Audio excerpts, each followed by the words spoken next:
asalaamaaleykum ñu ngi nuyu bépp auditeur u Rewmi FM ñi nga xamante ni saa su nekk ñooy ànd ak rajo bi di Rewmi FM Dakar 97.5 rawatina seen émission sociale toute la ville en parle samedi bu jot 10h jàpp 11h ngeen ci ànd ak Ndeye Comba Moreau tey ji seen émission sociale toute la ville en parle dalal kile di Coly Cissokho nekk coordonnateur des délégués chargé de revendication bu syndicat national des travailleurs des postes et des télécommunications ñu fas yéene waxtaane jafe-jafe yi nga xamante ni entreprise bi mi ngi koy daal di jànkonteel ba tax nag ñoom ñu ngi ñaawlu gestion bi nga xamante ni Abdoulaye Bibi Baldé moom la teg foofule ca poste ñu fas yéene waxtaane jafe-jafe yooyu le lan moo ko andi ban conséquence la indi ak tamit lan moo ci solution ak kile di Coly Cissokho ñu koy nuyu di ko dalal jàmm. maa ngi lay fay di la jaajëfal ci invitation bi Ndeye Comba di nuyu sa collaborateur yëpp di nuyu képp koo xam ne mi ngi liggéey ci rajo bi commencé ko ci njiit yi di nuyu itamit ñi nga xam ne ñooy seeni auditeur ci dalal bi nga dalal ci émission bi tey ñu lay remercier tamit ci sa disponibilité wuyu bi nga xamante ni nangu nga ko wuyu ngir tontu suñuy laaj ci jafe-jafe yi nga xamante ni moo am foofule ca poste laaj bu njëkk seen syndicat bi nga xamante ni teg ngeen ko exactement lan moo ko tax a jóg. waaw syndicat comme ni nga ko xamee le législateur sénégalais dafa permettre travailleurs yi face à la toute puissance des employeurs mu mën a am cadre boo xam ni dañ fay saytu ay préoccupations. Donc le législateur permettrait à tout travailleur ici en tout cas au Sénégal et partout dans le monde ñu organiser wu ci ay syndicats organiser wu ci ay délégués du personnel ngir ñu mën a porter seen revendication donc loolu mooy tax syndicat taxaw ci entreprise donc ci cadre boobu le SNTPT juddu donc nekk syndicat bu yàgg donc forme actuelle poste sax SNTPT moo ko mag ndax c'est depuis poste existé dafa exister alors donc nga gis mu nekk syndicat national des travailleurs des postes et des télécommunications parce que poste ak Sonatel benn la ñu woon syndicat bi nekk fa bi ñu leen séparé itamit ñu resté mu nekk syndicat boo xam ne dafa am un pan du côté de la poste ak un pan du côté des télécommunications. waaw d'ailleurs dafa gën a développé wu ndax côté télécommunication Sonatel kese nekk fa mais da nga fay fekk tey di nga fa fekk ñu mel ni waa Expresso nga ñëw au niveau du secteur postal ñun ñu ngi fa mais aussi DHL mi ngi fa alors donc c'est dire que syndicat bu mag la am affiliation au niveau de l'UNSAS bokk ci 5 majeurs yi nga xam ni ñoom ñoo taxawal UNSAS au niveau international aussi mu nekk au niveau de Uni Global. donc yaatu na am na doole mais mbaa bokkoo leen ci syndicalistes yi nga xamante ni dañuy jege nguur gi. waaw ku gis taxawaay bi tey gis ni ñu taxawee jàkkaarloo ak direction générale du direction générale kese sax d'ailleurs si développement yi dina ñëw mais itam dañ jàkkaarloo ak réew ak état bi ku gis taxawaay bi te ça ne date pas d'aujourd'hui ce n'est pas avec l'actuel directeur général seulement à chaque fois dinañ jéem accompagner le directeur général tant que mi ngi défendre les intérêts de l'entreprise et des travailleurs mais buñ gisee mu jeng dañ ñu mës a dégg ku dugg suñu archive di nga ko gis kon politique raxul ci seen syndicat bi raxu ko mënul nekk jegewu leen nguur gi Macky Sall ainsi de suite parce que syndicalistes yu bari léegi dañu jege nguur gi seen yëngu-yëngal bariitul waaw loolu mënul nekk non seulement jegewuñu nguur mais jegewuñu opposition donc loolu mooy SNTPT jegewu leen Sonko Sonko opposition la nekk donc comme opposition la nekk su ma nee opposition ñëpp a ngi ci biir parce que tout simplement dans nos textes le débat politique est banni et interdit alors mais toutefois aussi tamit dans la vie d'une nation yaa ngi wax tey ne opposition ne pouvoir mais xam nañ ne dans la vie politique il y a pas que l'opposition et le pouvoir il y a la société civile et la société civile dans le sens large presse ci la bokk syndicat ci la bokk ñun suñu forme sax de tarixa de religion da ngay gis ni ak la classe maraboutique ci société civile la bokk et c'est pas une mauvaise chose en soi donc loolu ci foofu nga lañ mën a dugal peut-être une action syndicale mu nekk loo xam ni c'est prévu léegi dañu bëgg a xam poste lan lay liggéey exactement parce que am ñoo xam ne xamuñ poste lu muy liggéey waaw loolu laaj boobu am na solo Poste day travailler activité secteur d'activité am c'est le courrier et le parabancaire. maanaam. courrier mooy lépp loo xam ne lettre la lépp loo xam ne ay colis la réew yi di ko échanger. ci poste lay jaar. donc loolu benn aspect wu liggéeyu poste la. mais tamit le parabancaire bu ñu ko waxee mooy à travers tey sunu filiale Poste Finance. poste dafa am ay compte d'épargne yu muy proposer à la clientèle mais itamit dafa am un compte courant postal nga xam ni day am chéquier. ni ngay amee sa chèque de banque. noonu la le chèque postal exister. comme yeneen banques yi. nga dem ku ubbi sa compte épargne. wala compte courant poste da koy def. daf koy def. moo tax ñu ne le parabancaire. à la différence que poste du def prêt. loolu mooy du leble loolu mooy différence bi moo tax c'est pas du bancaire. c'est du parabancaire. alors mais da ngay gis ne le chèque postal tey c'est un instrument de paiement. donc nit mën nga séq ak moom nga war ko jox xaalis nga ubbi sa chéquier postal émettre un chèque. te day dem au niveau de la compensation bancaire. suy am entre les banques yi dañuy am ay compensation yu ñu am chaque jour. à travers la banque centrale poste dafay intervenir. donc loolu mooy liggéeyu poste. léegi nag développé wu na avec les transferts aussi. ñun suñu bopp am nañ suñu transfert bopp muy Poste One. mais itamit yeneen transferts yi mën nañu nekk seen partenaire. da ngeen di collaborer ak ñoom di liggéey ak ñoom. EMS bi nga xam tey jege na leen fii mi ngi tout à côté. EMS Solida nekk la direction générale. tey am na un centre du courrier hybride bi nga xam ne tey. banques yi dañuy joxe ay relevés. société de facturation yi itam idem. mais am nañu ay partenariat ak ñoom nga xam ni ñoom seen fichier électronique la ñuy envoyé. au courrier hybride. poste jël ko. traité ko avec un centre du courrier boo xam ne bu macha allah. mais def ko ay pli. génne ko def ko sous pli. distribuer ko et à travers le Sénégal c'est ça l'avantage mooy ñun nekkuñu Dakar kese. am na ñu ñuy concurrencer en général dañuy ñëw rek toog Dakar bi nga xam ne moom moo am marché. mais poste su ngay fekk tey mu dem dans les coins les plus reculés fekk fa ay population yoo xam ni c'est pas évident gisuñu banque. gisuñu yeneen coursiers privés yi nga xam Dakar jox leen seen colis jox leen seen colis permettre leen tamit ñu am fayeeku donc loolu mooy liggéey poste day participer un peu à l'aménagement du territoire. mooy fu sénégalais nekk da ngay gis poste daf ko fay teg moo xam mu rentable ou pas nag. foofu nag dañ fay xaar état ndax quand c'est pas rentable. rémunération ce déficit de rentabilité là. manque de rentabilité état moom moo ko war a compenser. te loolu seq nañ ko ak moom. donc mais dañu gis ne am na tamit yeneen yu xew bees yoo xam ne ñoo gën a gaaw poste surtout côté colis boobu ngay wax c'est intéressant parce que léegi colis boo bu fekkee dañ ko envoyé ci poste bi peut-être mën na def 15 jours 3 semaines 21 jours mais ñu gis ni léegi am na ay yeneen concurrent bëgguma def publicité ñoo xam ni 24 heures ñu indil la colis bi jóge États-Unis wala 48 heures maximum naka la ba poste di dundee concurrence boobu c'est pas facile ak beneen phénomène bu xew di GP yi maanaam ñi ki nii taf yóbbaale affaire yi est-ce que yooyu indiwul ay jafe-jafe bokkul si lu indi ay jafe-jafe yi nga xamante ni poste actuellement mi ngi koy jànkoonteel. waaw loolu mën nañ ko xalaat ci benn angle mais bu ñu leen expliquer. coursier yooyu ngay gis loolu la ñuy wax le courrier d'entreprise le courrier rapide le courrier accéléré. doo mën def publicité mais acteurs yi fa nekk xam nañ leen. mais ci ngay fekkee EMS bi ma la wax ne moo nekk à côté. Express Mail Service la.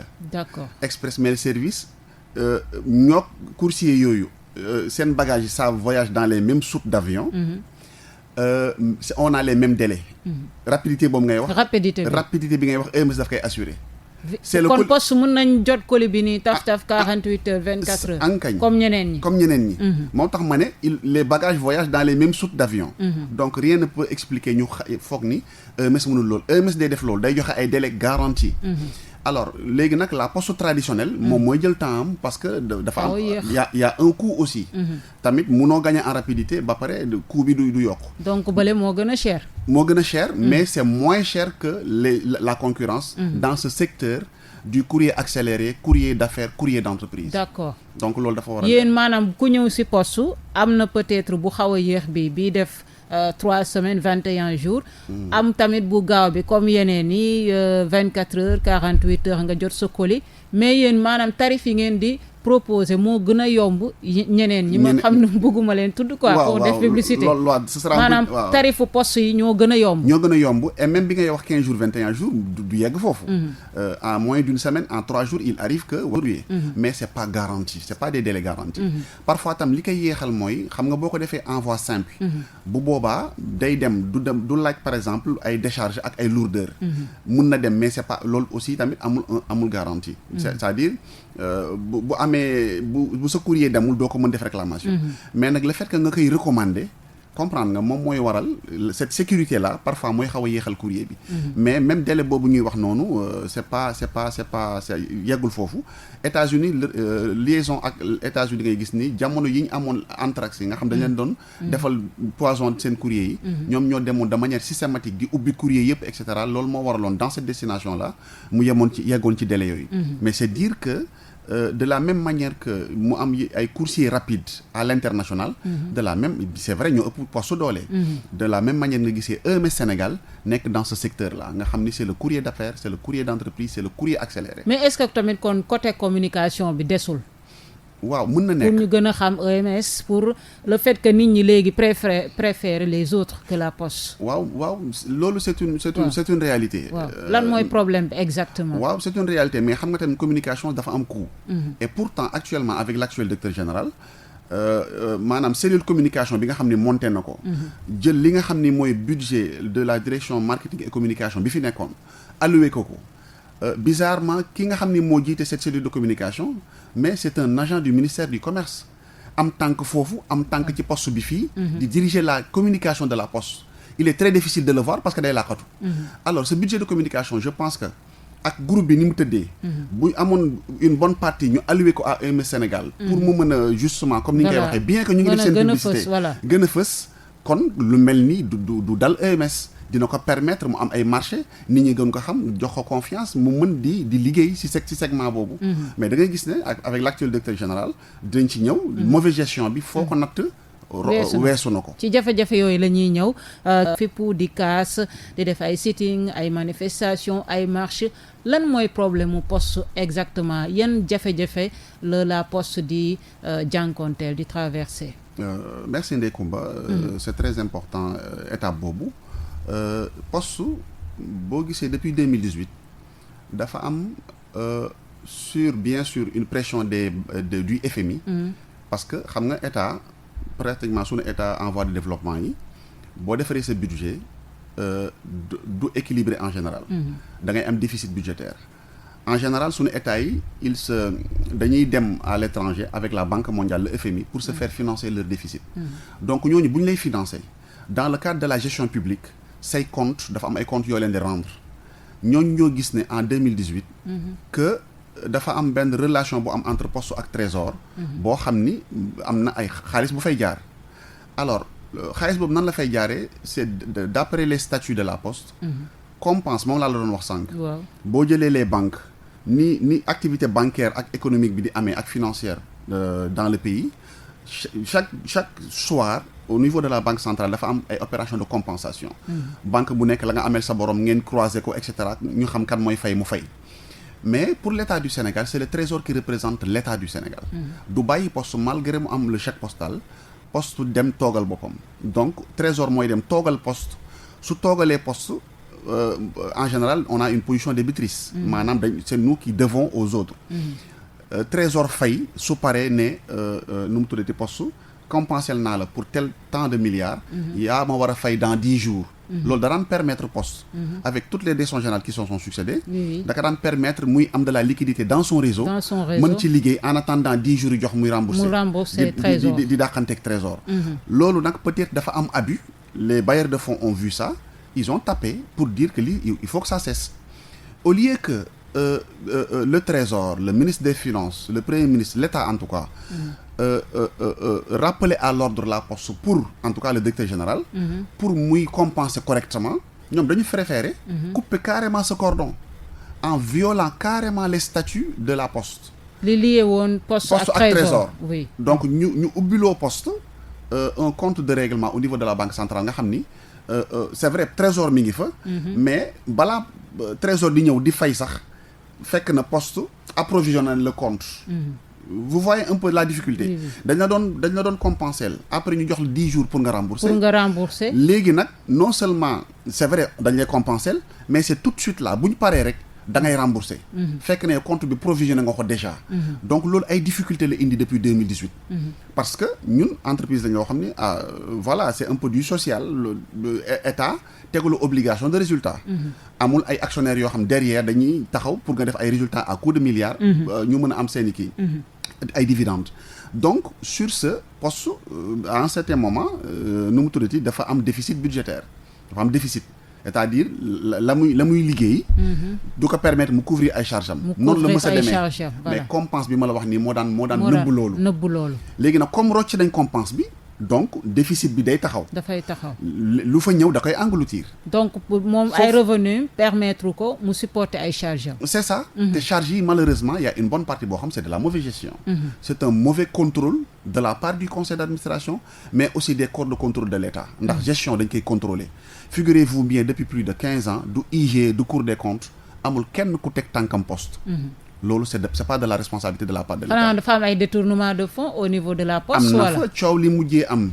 xam nga nee nga depuis 1 an presque effectivement avec l'actuel directeur général. Abdoulaye Bibi Baldé en début 2021 jàppante nañu ak moom presse bi dégg na ko fin 2021 jàppante nañ moom. bu ci nekk mën nañ ci ñëw dans les détails. mais présentement dafa am leneen lu xew loo xam ni moom moo tax ñu jàppanteeg moom mais da ngay gis ne bu contrôle amul mais nit ñi dañuy def lu leen neex.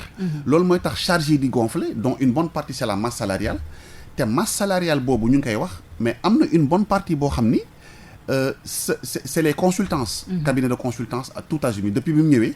au lieu mu créer ay produits nouveaux au lieu mu indi ay recettes nouvelles. moom dafa ñëw gën a yokk ay charges. d'ailleurs ñamu nekkoon en cabinet parce que moom dafa jógee ministère. ñëw daanu ci direction générale. ñamu nekkoon foofu ci cabinet ñu ci ëpp daf leen indaale ci poste bi mu leen indee fexe na ba insérer leen dans l'organigramme. figurez-vous loolu conséquence bi mu am mooy on a plus de 40 postes de direction et d'équivalent. 40 ci entreprise boo xam ni groupe yëpp boo leen boole woon yeggul woon 20. donc loolu abus la mais parce que il sait qu'il n'est pas contrôlé. donc danaan samay ñi ma fi jiitu woon liñ doon def dara fekku leen ci ma ne dama ciy dem te fu mu ne nii dara fekk ko ci donc loolu mooy problème bi. mais est-ce que ñu ngi fay Abdoulaye Bibi Baldé mi ngi fay salaire yi. waaw mi ngi fay avec du retard retard bi moom mooy lan. amul arriéré amul dara. amul arriéré mais dinaa la expliquer nga comprendre. ci entreprise boo xam ne en temps normal. le 24 le 25 peut-être le 26 dañ daan fay ku seen salaire. da ngay ñëw ba léegi génn mois bi dugg le premier le 2 ñi nga xam ne yëpp dañ nekk banque. am fa ay prêt te salaire poste da daan tomber vers le 25 banques yi tamit remboursement prêt mensuel bi ngay def noonu période boobu lañ koy positionner. su amee retard da ngay fay ay frais actuellement ñi nekk banque ñëpp ils font face à ça. mais day mën na dem tey ba le premier le 2 le 3 ba le 5 mu soog a virer. te bu virer parce que am na ñoo xam ni compte courant postal lañ am. chaque postal lañ leen virer seen salaire parmi les postiers. D'accord. mais ñooñu bu ñu virer seen salaire mais la vérité moom mooy. réseau bi amul xaalis pour ñu fayeeku amul xaalis dañuy dem ba le 10 ba le 15 mois passé. pour mën a jot si xaalis pour mën a jot seen salaire salaire u mois de mars jusqu'à la semaine passée ici à Dakar parce que fi mu commencé ci région yi la woon. mais ici à Dakar des travailleurs semaine passée la ñuy soog a fayeeku donc loolu retard la. li koy waral difficulté financière la. xam nga ndax yaa ngi comprendre. d'accord amul retard. léegi fa mu yegg nag moom mooy dafa ñëw bëgg toucher à nos acquis sociaux. maanaam. leneen lu Bibi Baldé bëgg a laal. ay avances yoo xam ni. ñun ñëpp xam nañ ni dans les entreprises en général ay fêtes religieuses bu amee. dañuy consentir ay avances de fonds yoo xam ni du dañ leen ko may ñun en tout cas amul benn buñ ñu ci may. maanaam am na somme bu ñu leen di jox. pour jàppale leen ci fête bi après ñu dagg leen ko. dañ leen koy dagg. ci salaire ci salaire bi. amul benn retard de remboursement de la part des travailleurs. mu xëy te loolu accord collectif d'entreprise bu ñu ko waxee mooy poste direction générale dafa toog. syndicats yi toog ñu signé ko xaatim ko. donc dénonciation unilatérale waru ci am. lépp loo ciy def da nga koy waxtaane mais dafa xëy génne benn note d'information ne du fay avance yi au même moment dafa génne note bi le 13. avance Korité wala Korité bi publié ko fa d'ailleurs def na plaquette sax boo xam def publicité. à travers Facebook pour wane ni mi ngi def foofu mi ngi organiser ndogu. te chauffeur ba fay dem poste moo koy fay. carburant bi ñuy lakk poste moo koy jënd amortissement véhicule bi poste moo koy supporter vidange oto bi poste moo koy supporter ba ci panier yooyu mu ci dugal facture bi daf ko présenter à la poste pour poste moo koy supporter loolu c'est pas normal alors donc c'est dire que mënuloo di de manière inélégante waxu seeg syndicat yi dafa xëy génne note unilatérale des accords collectifs d'entreprise bi nga xam ne moo lié le personnel de la poste ak Abdoulaye Bibi Baldé ay initiative boppam la mooy peut-être il se sent seul il se sent isolé depuis les élections léegi lan moo fi des moom mooy faire du bruit ñu foog ni moom mi ngi maîtriser les troupes mi ngi maîtriser la poste maîtriser wul dara mauvaise gestion bi ñu ko mës a reproché dafa ci gën a nekk tey d'ailleurs le marché des calendriers yi nga xam ni ay agenda wu kii laa wax de 2022 de nous sommes à quel mois avril am na benn beau-frère am boo xam ne da ko jox marché sur 3 secteurs différents 7 marchés sur 3 secteurs différents son beau-frère ay marchés yoo xam ne amul 7 marchés dans 3 secteurs différents yoo xam ni poste soxlawu ci dara biñ ko jàppee nag ba xam benn entreprise Kandé boo xam ne xam nañ foofu lay jaar ak yeneen entreprise pour am loolu mu foog ni ñun duñu am information mu changer structure mu jox ko marché wu calendrier wu 2022 yi ak agenda yi alors que yow yaa ngi taxaw bëgg attaquer les acquis des travailleurs donc c'est pas cohérent donc moom dans sa démarche c'est ça il n'est pas cohérent en 2021 bi ñu jotee ak moom def na benn vidéo bu ndaw pour wax ne amul benn emploi boo xam ne c'est menacé amul benn acquis boo xam ne c'est menacé aucun salaire n'est menacé mais c'est le contraire que nous voyons wax na ci biir vidéo boobu ne j'avoue que j'ai trouvé une situation difficile waaw yow boo nekkee directeur général ñëw ci société moom nee na situation bi fa la ko fekk waaw loolu la wax xam nga wax naa la ne loolu dugguleet ñun dañu mës a am déficit waaye compense bi moo daan permettre peut-être au lieu ñu siy profité def ay investissement nga xam ni bu daggoon tey sax investissement yi revenu dina permettre nga mën a fonctionner mais dañ ko foowee en son temps c'est vrai mais moom mu ñëw fekk fi situation bu difficile waaw Ndeye Comba lan la ñuy xaar ci yow nga wàññi charge yi jéem a booster les recettes mais moom c'est le contraire non seulement il ne travaille pas buy ñëw bureau midi mooy jot wala 1 heure il ne travaille pas mais aussi yow charge yi moom lu la neex def ci da nga gis ay fonctionnaires yoo xam ne dañ leen indi fii utal leen ay contrat de prestation de service ñu nekk fonctionnaire ba pare am ay contrat de prestation yoo xam ne la ñuy fayeeku ci biir poste bi poste sax du ko fayeeku fonctionnaires yooyu di nga fa fekk tey un professeur d'université à l'université Assane Seck de Ziguinchor qui se trouve être actuellement le secrétaire général de la poste moom bi mu ñëwee dafa créer poste boobu c'est-à-dire il a la confiance du chef de l'État ñun li ñu jàpp moom mooy ne président de la République xam ni il a transféré cette confiance-là au secrétaire général de la poste qui se trouve être un fonctionnaire professeur d'université à l'université Assane Seck de Ziguinchor alors kooku non seulement daf ko créer benn poste taillé sur mesure maire te directeurs yooyu nekk des cadres nekk des universitaires des intellectuels yoo xam ne ñoo yàgg nañ fi ñii def nañ fi 5 ans ñii 10 ans ñii 20 ans tey kooku moo nekk seen supérieur hiérarchique direct daf ko doxalee digganteem moom ak postier yooyu benn la muy fayeeku kenn fayeeku ko donc boo jëlee tey moom laa wax poste salaire am na 3 milliards yoo xam ni ci noonu la nekkee charge ci poste mooy des fonctionnaires yu ñu indi def utal leen fi ay contrat de prestation ay ñoo xam dañuy dem à la retraite ñenn ñi peut-être ils sont à sa solde mu maintenir leen defal leen contrat de prestation ñu rester dans l'entreprise pendant 1 an 2 ans 3 ans di fayeeku loo xam ne ba ñuy nekk en activité sax daaw ñu ko fayeeku di jël loolu di ko booleeg seen retraite boo xam ne IPRES daf leen koy fay donc yooyu boo ko boolee ak tout ce qui est marché moo andi problème yi je veux dire il y a 3 milliards yoo xam ne tey ci masse salariale bi bu ñu supprimer woon loolu 3 milliards aurait sauté ak leneen recrutement yi muy def c'est des recrutements hasardeux c'est des recrutements sans cause c'est des recrutements yoo xam ne ay recrutement politique la son ex-adjoint au maire à Kolda daf ko recruter musul teg tànkam poste pour liggéey su fi duggee xëy na leneen moo ko chaque mois ñu ngi koy fay dañ koy fay te lañ koy fay ak ay avantages en carburant et autres donc c'est dire que mauvaise gestion moom la nekkee donc moom su waxee daf ki fekk ay difficultés waaw mais moom ni muy doxalee day gën a aggraver la difficulté lan mooy objectif am nag moom moo ko xam ndax ñun on peut pas le comprendre am na tamit beneen problème maanaam am na client yoo xam ne dañuy dem ci agence poste yi bëgg a récupérer xaalis duñu mën a récupérer xaalis loolu mën nga ñu si indil ay leeral yu leer waaw cela veut dire que les problèmes de la poste waaw toute la maanaam poste da ngay dem si kii yu bëri doo mën a jot sa xaalis ça pose problème comme l'émission toute la ville en parle oui xam nga déggoo ko ci man. ci ay clients nga ko déggee. parce que clients yooyu seen bopp am na ñu leen di représenter ñoo xam ni keroog. dañu def pas mal de points dans les chèques postaux de Dakar dem. pour fekk retraités yi fekk clients yi mënuñu leen fay. mais waa ji dafa def une lettre ouverte. adressée au président de la République. parce que tout simplement on sent une oreille sourde du président de la République pour les problèmes de la poste ñun li ñu ko demandé moom mooy mu dajeeg nit ñi wax ak ñoom. pour en revenir ci li nga wax. waaw lan moo créé loolu ba gars yi mënuñ jot seen xaalis. c'est normal. parce que yow bu fekkee ne da nga am ay charges yoo xam ni moo ëpp say recettes donc da ngay am un déficit financier or déficit financier boobu bu feeñee. mooy réseau bi du am xaalis bu réseau bi amul xaalis bu client présenté woo c'est vrai compte tam xam nga ay compte ay écriture la. du dañuy jël xaalis boo ko indee ñu ubbi coffre dugal ko. soo ñëwaatee ñu jox la ko du loolu. c'est des écritures xaalis boobu dañ ciy liggéey. xaalis bi day dem ça veut dire y a un principe de neutralité budgétaire. boo amee budget c'est pas da nga naan compte xaalis bi ñu déposé pour compte d'épargne wala CCP. loolu rek laa koy utiliser. day dugg mu nekk ay écriture nekk une reconnaissance vis-à-vis de la clientèle. su client bi ñëwee. bu demander rembourser ñu fay ko mais mënul am remboursement parce que tout simplement déficit dafa am réseau bi amul xaalis. wala bu xaalis amee moom ay marché la koy dugal. figurez-vous.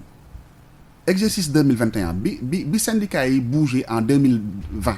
def nañ benn conclave au Lac Rose pendant 3 jours à nos frais ñu def conclave def ay résolution teg jël document bi jox ko président de la République jox ko ministre des finances jox ko ministre de l'économie numérique et des télécommunications nga xam suñu tutelle la.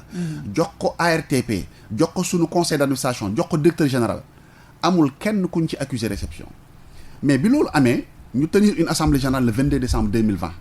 buntu direction générale d'ailleurs sax police chargé nañ ñu fa mais on a tenu. bi loolu amee fekk état du Sénégal bourse de sécurité familiale poste moo ko mës a fay. il faut que les Sénégalais xam loolu. moo ko daan fay te état du ko fay. bourse mooy bourse de sécurité familiale 25 000 francs yi ngeen di joxe poste moo ko daan fay. te bu fayaan état du ko remboursé. ci seeni koppar seeni fonds ci la ñuy fay sunu xaalis dem na ba yegg 42 milliards bu ñu état amel. biñ génnee en 2020 ñu ne ñun ñu ngi ci sukuraat. du ñu nangu état di ñu amel xaalis ñu koy bàyyi noonu. on a tapé sur la table état commencé di rembourser au titre de l'exercice 2021 donc.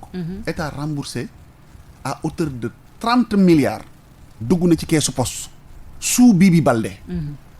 en plus soo amee budget da ngay am recette xaalis day dugg. du loolu kese moo dugg poste boole na 30 milliards ak recette poste 2021.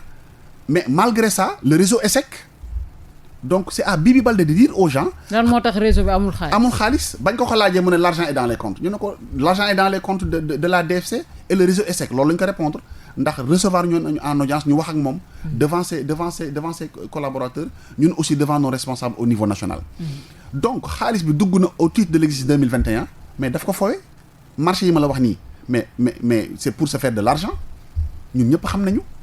donc loolu moo waral li may wax moom mooy déficit budgétaire boobu ak compense bi nga xam ni deñ na poste moo koy supporter boppam loolu moo tax bu client bi présenté woo tey.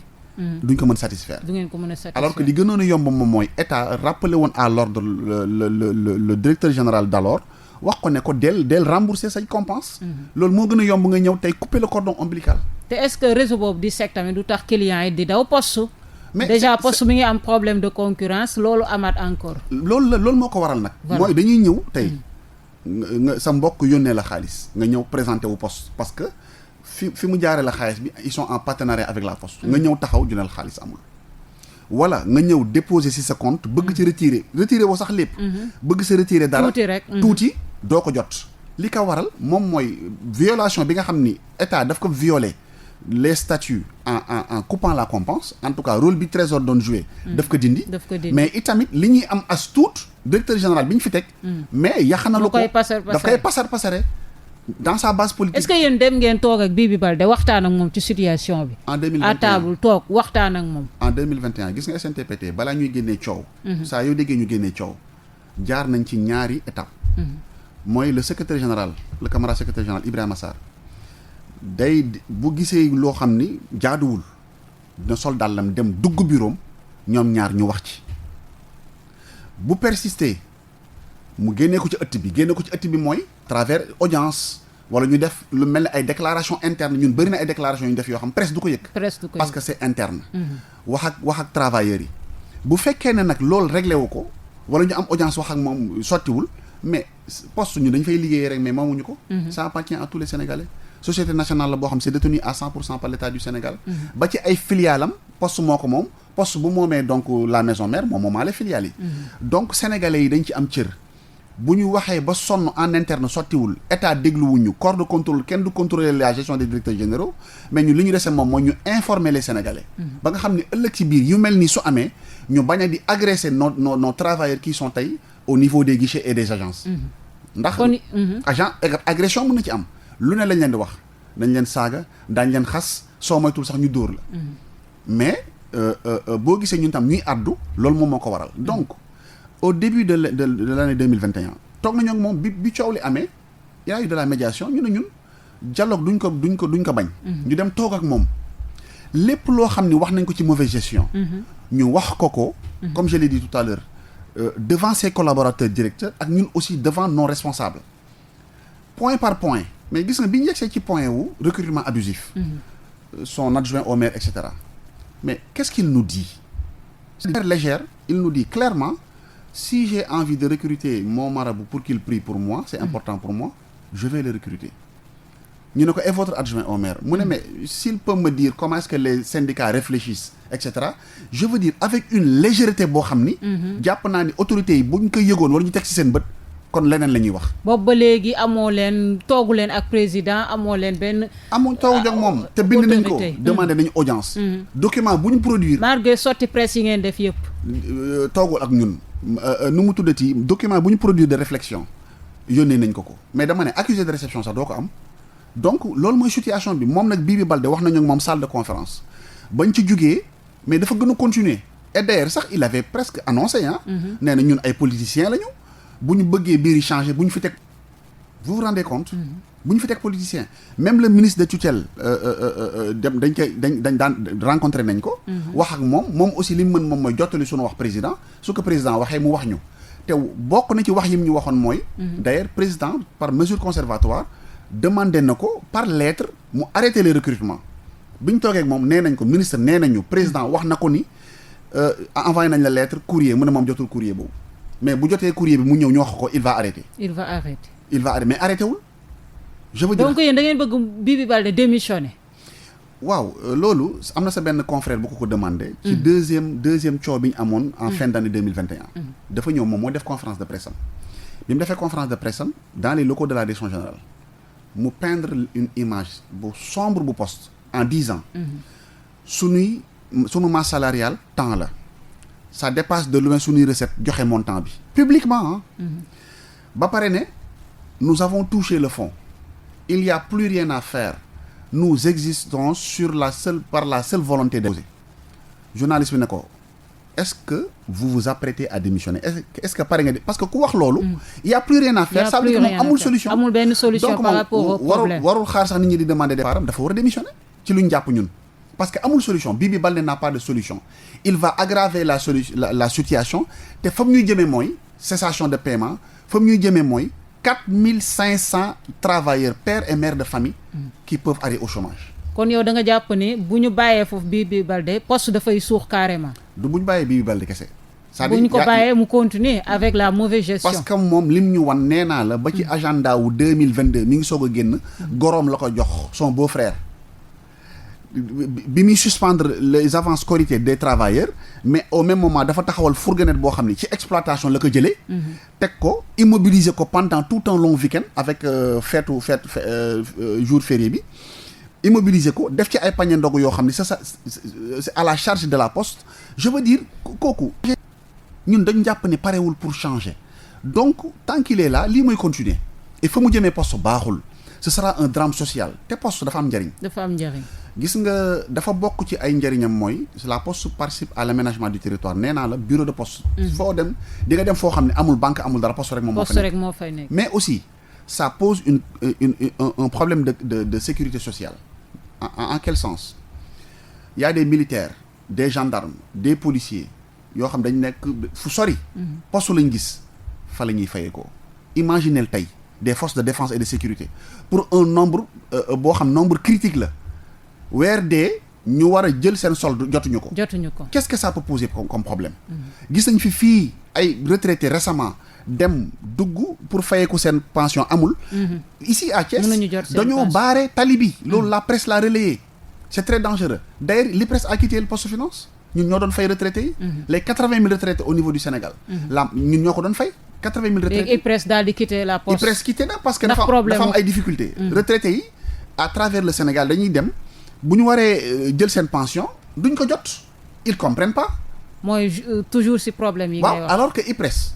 mais état war na mën a fexe ba trouver une solution ba IPRES bañ a quitter poste ndax IPRES état la poste tam état la ak leneen am na marché yoo xam ne tey état mën na ko jox poste marché yu dul jeex.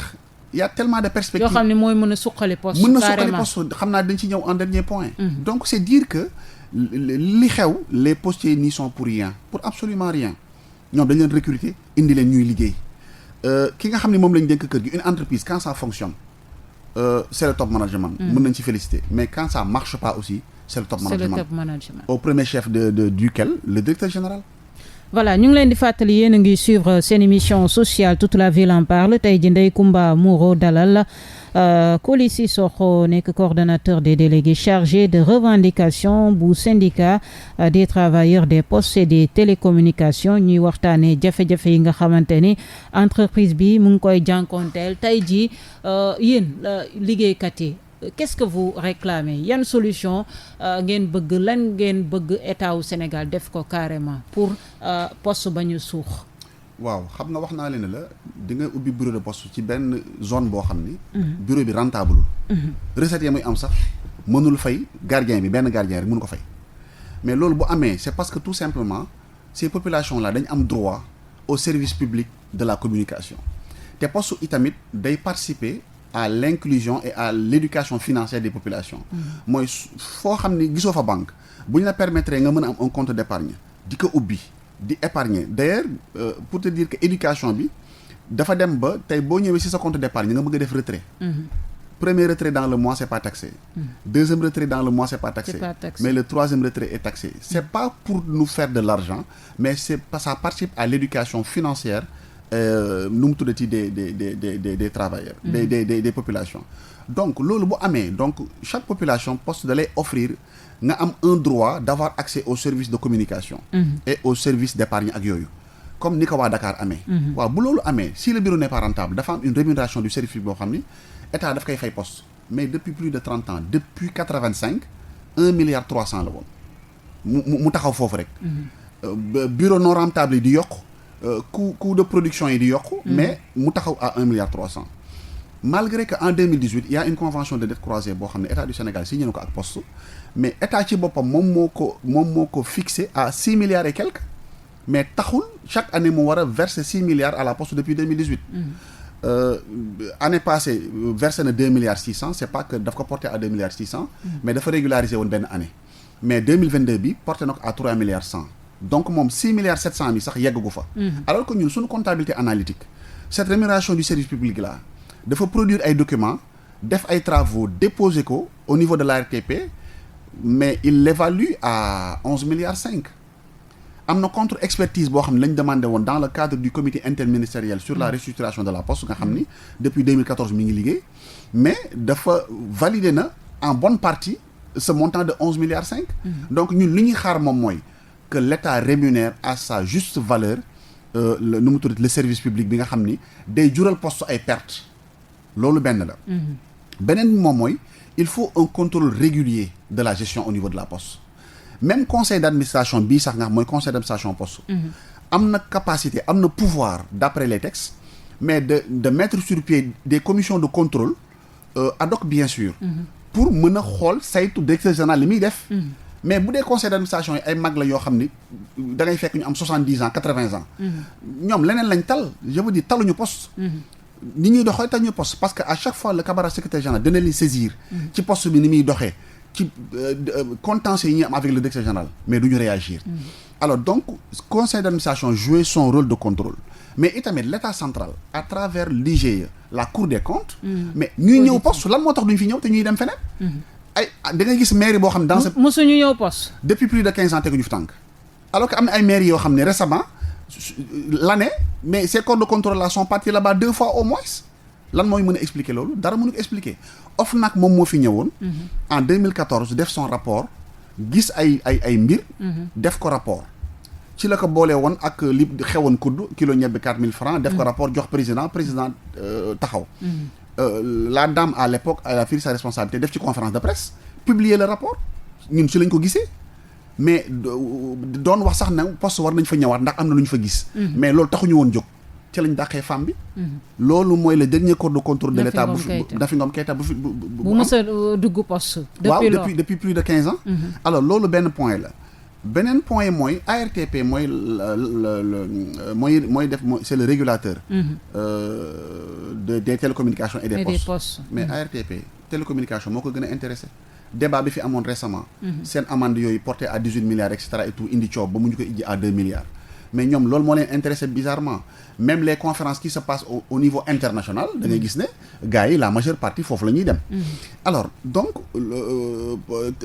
régulation télécommunication moo leen gën a intéressé mais dafa am une libéralisation assez sauvage excusez-moi du terme du secteur mooy il y a quelques années dañu xëy mais joxe 14 licences pour des gens yoo xam ni ñii dañ nekkoon ci secteur bi de manière irrégulière amuñu licence ñu ñëw di concurrencer poste dans son secteur parce que jusqu'à 500 grammes pour la lettre loolu poste moom moo am foofu exclusivité mais da ngay gis ne dañuy concurrencer ba foofu parfois sax li ñuy def moom mooy yenn opérateurs yi dañuy jël enveloppe boo xam ne day peser 500 grammes nga xam ne loo ci tegate rek day ëpp 500 grammes mais en réalité li nga xam ne moom lay transporter poids bu ndaw lay nekk yooyu yëpp c'est des manières de contourner un peu la législation donc ARTP dañ koy demander ngir yàlla ñoom tamit ñu góorgóorlu ci régularisation bi ba pare tamit li nga xam ne mooy rémunération du service public bi nga xam ne suñu comptabilité analytique daf ko évaluer à 11 milliards 5 moo am un cabinet de contre-expertise bon bu ñu ko mettre mu déposer ay rapport am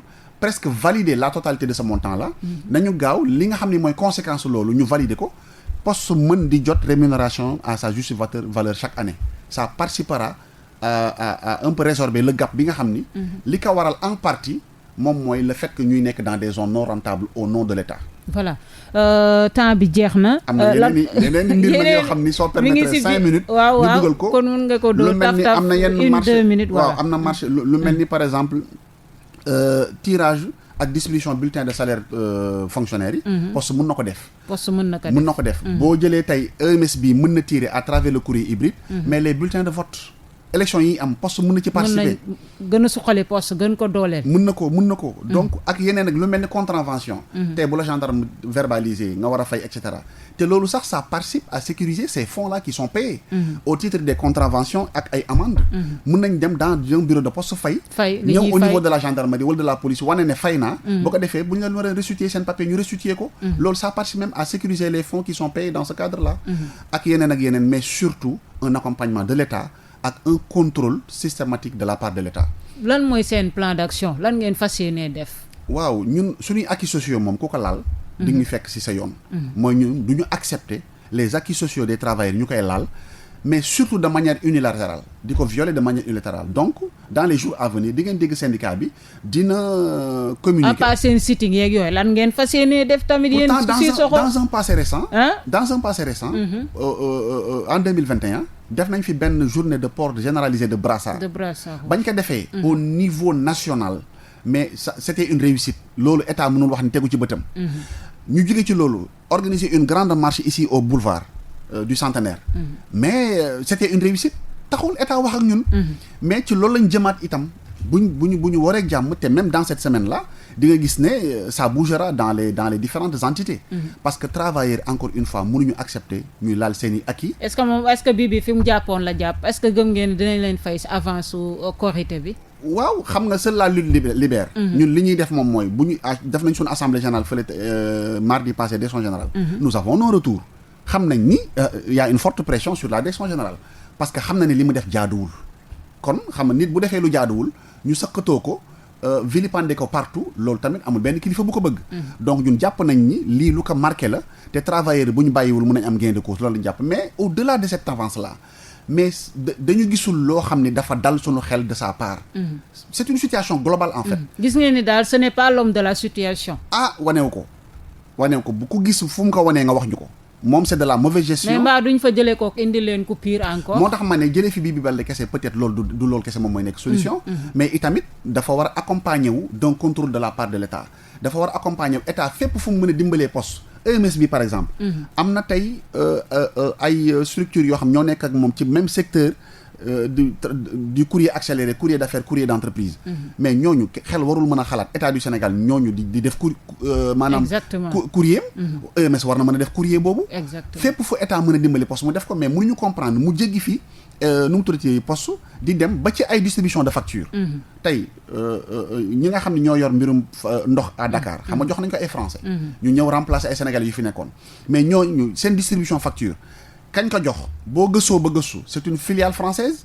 lañ ko jox ñun on avait dénoncé en son. comme ça yéen ñu leen di jox facture yi ngeen koy. ñoo ko war a distribuer. bi ñu demee balancer marché bi dañoo xëy ñu dégg ne jox nañ ko ñooñu. et pourtant on avait une très bonne offre ndax secteur boobu ñun ñoo ko gën a maîtriser PAPS la en réalité. donc c'est dire que loolu tam la ñuy xaar ci état. lii nag moom defe naa ne syndicat boo xam ne moom lay wax. di la ko demander ba pare am un patriotisme d'entreprise. Covid bi mu ci jaaree ñun syndicat SNTPT. jël nañ ci suñuy compte de l'argent jox ko directeur général poste jox ko directeur général EMS muy l'autre filiale jox ko directeur général poste finance.